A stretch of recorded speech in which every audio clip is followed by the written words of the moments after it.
আসসালামু আলাইকুম রহমতুল্লাহি ওয়া বারাকাতুহু। সম্মানিত দর্শক, জামাত এবং এনসিপি কি এই জাতীয় সংসদে তাদের যে সদস্যপদ রয়েছে সেখান থেকে তারা পদত্যাগ করবেন কিনা? পরিস্থিতি যেভাবে এগোচ্ছে এই সম্ভাবনা উড়িয়ে দেয়া যায় না। তারা পদত্যাগ করতে পারেন।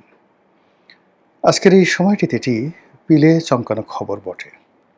আর যদি তারা পদত্যাগ করেন, কোনো অবস্থাতে বিএনপি সরকার ক্ষমতায় থাকতে পারবে না। They have to leave. এবং এই বিষয়টা জামাত এনসিপি খুব ভালো করে জানে। খুব ভালো করে জানে এবং এরকম একটা পরিস্থিতি যখন তৈরি হয়ে যাবে, ঠিক সেই সময়টাতে যে তাদের দেশি যে শক্তিগুলো, বন্ধুগুলো রয়েছে, যারা জুলাই আগস্ট বিপ্লব ঘটানোর জন্য গত ৩-৪ বছর ধরে মূলত জামাত এবং এনসিপি, ডক্টর মোহাম্মদ ইউনূস এই শক্তিটিকে যেভাবে এম্পাওয়ার্ড করেছে, তারা কিন্তু বিএনপিকে এম্পাওয়ার্ড করেনি।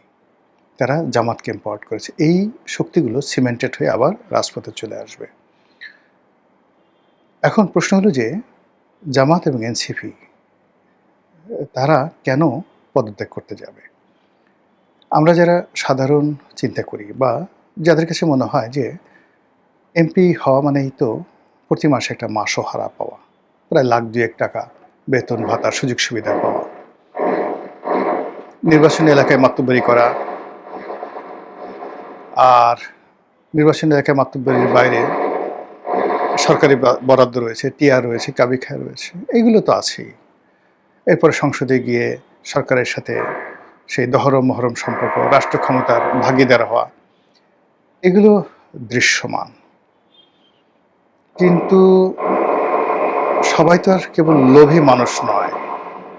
আর সবাই যাকে বলা হয় যে একটা পদ পদবীর জন্য তাদের জীবন বিসর্জন করতে চায় না।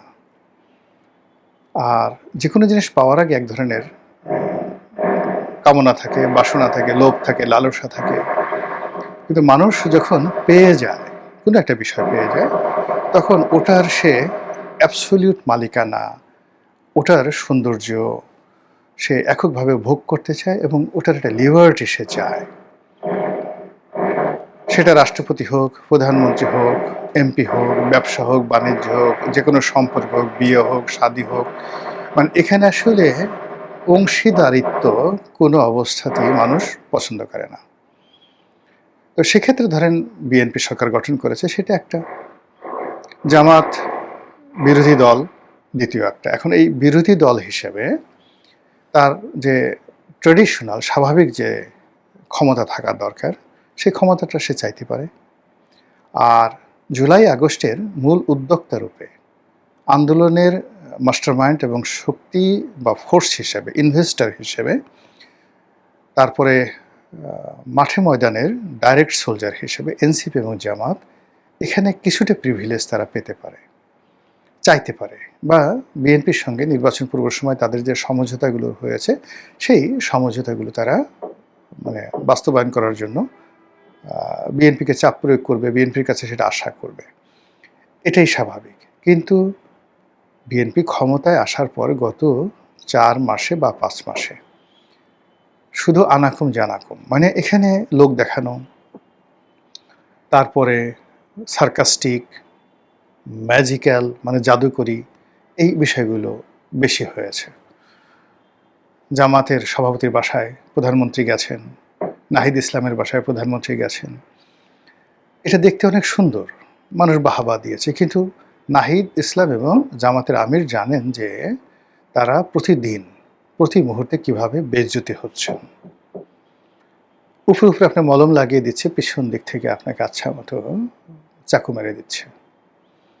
এরকম ঘটনা অহরহ ঘটছে।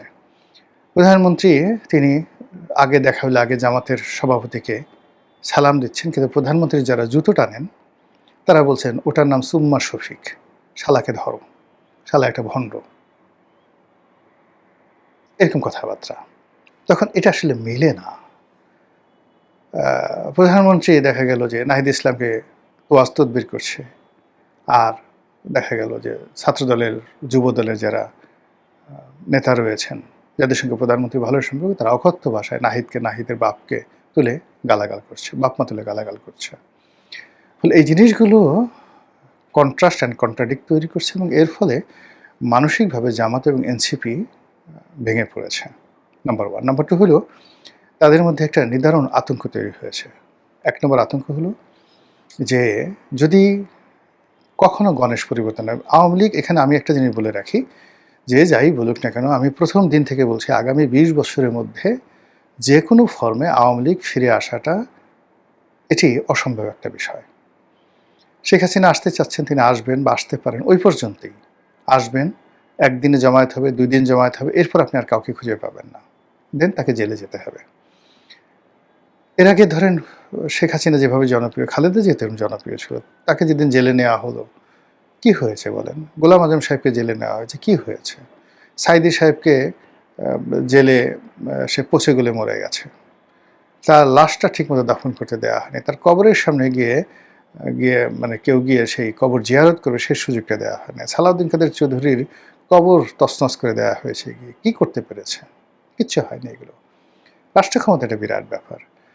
তো যেটা হবে সেটা হলো এই অন্তর্দ্বন্দ্ব অন্তর্কলহের কারণে তৃতীয় কোনো পক্ষ ক্ষমতা চলে আসবে। সেটা মিশরের সিসির মতো হতে পারে, কিংবা পাকিস্তানের পারভেজ মোশাররফ হতে পারে, কিংবা আসিম মুনিরের মতো হতে পারে, কিংবা ধরুন এখন অপ্রত্যাশিতভাবে ইমরান খান চলে যাওয়ার পরে যেভাবে সেই নওয়াজ শরীফের ভাই শেহবাজ শরীফ এলেন এবং পাকিস্তান পিপলস পার্টির সমর্থন নিয়ে ক্ষমতা দখল করলেন, এটা মানে কোনো রাজনৈতিক ডিকশনারিতে পড়ে না। এই ক্ষেত্রে বাংলাদেশে ধরেন কোনো কারণে যদি এরকমভাবে একটা সরকার চলে আসে যে কমিউনিস্ট পার্টির নেতৃবৃন্দকে সরকার গঠন করতে বলা হলো, অথবা ধরুন সেই কমিউনিস্ট পার্টির বাইরে গিয়ে দেখা গেল যে অন্য যে কোনো একজন রাজনৈতিক ব্যক্তিত্ব, ধরুন ডক্টর রেহমান সোবহান, হোসেন জিল্লুর রহমান, এখনও যে সমস্ত লোকজন আছে এরকম যারা সমাজে পিছন থেকে তৃতীয় পক্ষ চতুর্থ পক্ষ তাদেরকে শক্তি যোগালো, আর সামনে 20 থেকে 25 জন যে দেশের বরেণ্য ব্যক্তি তাদেরকে এনে একটা সরকার ফর্ম করা হলো। এই যে একটা পরিবর্তন হয়ে যাবে বা হয়ে যেতে পারে যদি এই জামাত এনসিপি পার্লামেন্ট থেকে পদত্যাগ করে, অথবা জামাত এনসিপির সঙ্গে বিএনপির সম্পর্কটা চরম আকার ধারণ করে, তখন এরকম একটা ঘটনা ঘটবে। সেখানে আওয়ামী লীগের লোক মাঠে শক্তিমত্তা দেখাবে, তারা মানে এখানে মানে গুটির চাল চালবে, যত রকম অনাসৃষ্টি তৈরি করবে, কিন্তু মূলধারা রাজনীতিতে তাদেরকে ফিরে আসতে আরও বহু বছর অপেক্ষা করতে হবে। তো যেটা বলছিলাম যে পরিস্থিতি কতটা ভয়াবহ, এবং জামাত এনসিপি অনেক যারা সাধারণ মানুষ তারা হয়তো বলতে পারেন যে না এটা হবে না, এটা অসম্ভব ব্যাপার, এই পদ পাওয়া এতকাল পরে তারা পেয়েছে, এটিকে সহজে ছাড়া যায়? কিন্তু বোঝার চেষ্টা করুন, জামাত 1986 সনে যখন এরশাদের পার্লামেন্টে তাদের সদস্য সংখ্যা ছিল সম্ভবত 10 জন, এই 10 জন এমপি তারা পেয়েছিল কত বছর পরে? বহু বছর পরে। তারা 1971 সনের যে অন্তর্বর্তীকালীন সরকার ছিল, মিলিটারি সরকার ছিল, সেই সরকারে তাদের 2 জন মন্ত্রী ছিল। তাহলে সেক্ষেত্রে 1971 সনে তারা রাষ্ট্র ক্ষমতা ছিল। মানে যেভাবে তারা ডক্টর ইউনূসের জমানাতে রাষ্ট্রীয় ক্ষমতা ছিল, তেমনি 71-এ কিন্তু রাষ্ট্র ক্ষমতা ছিল। তাহলে 71-এর মুক্তিযুদ্ধের পরাজয়ের 17 বছর পরে বা 16 বছর পরে তারা আবার সংসদে এলো, 10টা সিট পেল। কিন্তু এরশাদ সাহেব তাদের সঙ্গে কথা রাখলেন না, ফলে বিএনপি ওখানে আগেই যায় না নির্বাচনে, তখন আওয়ামী লীগ এবং জামাত সেই পার্লামেন্ট থেকে পদত্যাগ করল। এরপর এরশাদ একটা গৃহপালিত বিরোধী দল বানিয়ে আসম আব্দুর রফের মাধ্যমে সেই 86-র নির্বাচনের পরে, যেটা 88 নির্বাচন, 6 পার্লামেন্ট ইলেকশন করলো, আর ওরা পদত্যাগ করলো 5th পার্লামেন্টে বোধ হয়। এই গেল 86 সনে। আবার ধরুন সেই 91-এর পার্লামেন্টে, 1991-এর পার্লামেন্টে তারা আবার পদত্যাগ করল। আওয়ামী লীগের সাথে মিলে তত্ত্বাবধায়ক সরকারের দাবিতে তারা আবার পদত্যাগ করলো। ফলে এই স্বাধীন বাংলাদেশে দুইবার পার্লামেন্ট থেকে পদত্যাগ করার যে নজির, এটা জামাতের আছে, এটা বিএনপির আছে। আর খুব ঘন ঘন ক্ষমতায় গিয়ে মানে ক্ষমতা হারানোর অভিজ্ঞতা বাংলাদেশের সবচেয়ে বেশি বিএনপির। বিএনপি জাস্টিস সাত্তারের সময়টাতে ক্ষমতা হারিয়েছে একবার। জিয়াউর রহমান সাহেবের মৃত্যুর পরে ক্ষমতা রশি নিয়ে টানাটানি এবং ক্ষমতা জিয়া পরিবারের বাইরে জাস্টিস সাত্তারের কাছে চলে গেছে, অর্থাৎ এটা প্রথম। তারপরে সাত্তার সাহেবের মাধ্যমে দলগতভাবে ক্ষমতায় গেছে, 96-তে ক্ষমতায় গেছে, তারপরে 2007 সনে ক্ষমতায় গেছে এবং প্রতিবারই তারা ক্ষমতায় পেয়েছে অলৌকিকভাবে, আর ক্ষমতা তারা হারিয়েছে বিভিন্ন রকম জটিলতার কারণে। ফলে তারেক রহমান সাহেব যদি এই যে ক্ষমতা পেয়েছেন, তিনি ট্র্যাডিশনালি যেভাবে সাত্তার সাহেব ক্ষমতা পেয়েছেন, যেভাবে তার বাবা পেয়েছেন, যেভাবে 91-তে তার মা পেয়েছিলেন, যেভাবে অপ্রত্যাশিতভাবে 2001 সনে তারা ক্ষমতা পেয়েছিলেন, এইভাবেও ঠিক অপ্রত্যাশিতভাবে অনেকটা মানে ম্যাজিক্যালি এই বছর বিএনপি যে ক্ষমতা লাভ করেছে, বিশেষ করে তারেক রহমান সাহেব, তো সেটা যদি আবার সেই অতীতের মতো যেভাবে ক্ষমতায় পেয়েছে আবার অতীতের মতো যদি সে ক্ষমতাচ্যুত হয়, এটা অস্বাভাবিক কিছু না। এর কারণ হলো ঘুরে ফিরে শনি একই জায়গাতে আসে।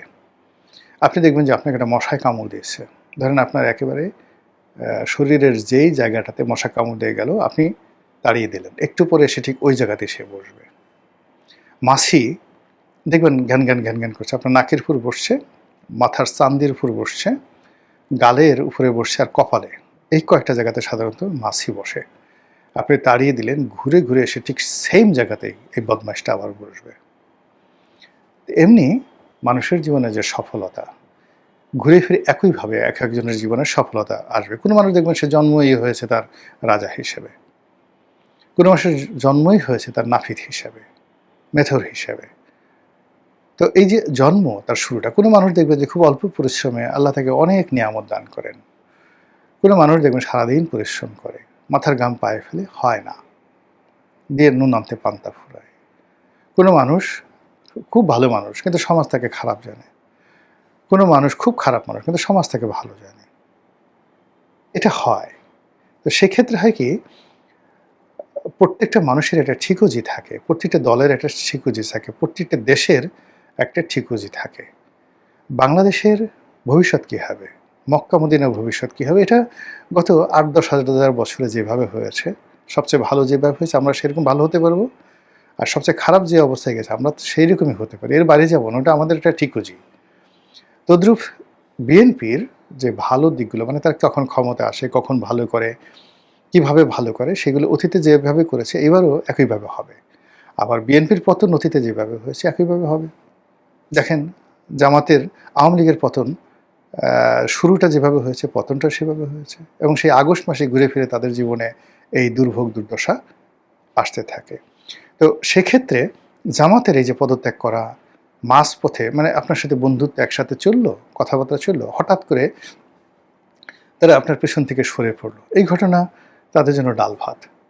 একসময় এরশাদের সাথে তাদের ভালো সম্পর্ক ছিল, তারা এরশাদকে ছেড়ে দিয়ে শেখ হাসিনার সঙ্গে তারা গেল, শেখ হাসিনাকে ছেড়ে দিয়ে তারা বেগম জিয়ার সাথে গেল 91 সনে, বেগম জিয়াকে ছেড়ে দিয়ে তারা আবার আওয়ামী লীগের সাথে গেল, আওয়ামী লীগকে ছেড়ে দিয়ে তারা আবার বিএনপির সাথে গেল, বিএনপির সাথে গিয়ে তারা আবার 111-এর মঈনুদ্দিন ফখরুদ্দিনের সাথে গেল, মঈনুদ্দিন ফখরুদ্দিনের পরে তারা আবার বিএনপির সাথে গেল, আবার বিএনপিকে ছেড়ে দিয়ে তারা ডক্টর মোহাম্মদ ইউনূসের সাথে গেল, আবার এখন ডক্টর মোহাম্মদ ইউনূস চলে যাওয়ার পরে তারা বিএনপির সঙ্গে যে সমঝোতা করেছে সেই সমঝোতা থেকে তারা বের হয়ে এসে আবার যদি তারা নতুন কোনো তৃতীয় পক্ষ, চতুর্থ পক্ষ, পঞ্চম পক্ষ, এমনকি আওয়ামী লীগের সঙ্গে তারা একত্র হয়, এমনকি ভারতের সাথে যদি তাদের বন্ধুত্ব হয়ে যায়, আমি তো আশ্চর্য হব না। এটাই তাদের ঠিকজি, এটাই তাদের ক্যারেক্টারিস্টিক্স।